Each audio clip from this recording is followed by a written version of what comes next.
Hello guys, today I'm going to show you a few tips to do if you cannot find your Bluetooth accessory on OPPO Pad Neo.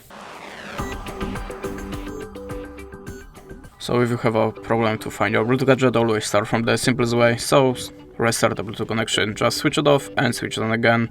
You can also try to restart your tablet. It's obvious, I know, but sometimes it really works, so just try it.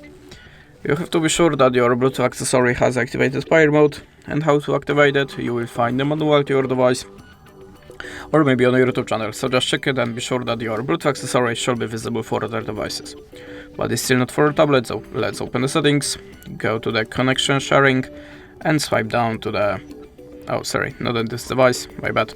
Let's open the additional settings. Then go to the backup and reset and choose reset device. Select network settings, as you can see the Bluetooth is included here. So just tap on it and tap on the Reset Network Settings button. After that, look again for your device on the Bluetooth list.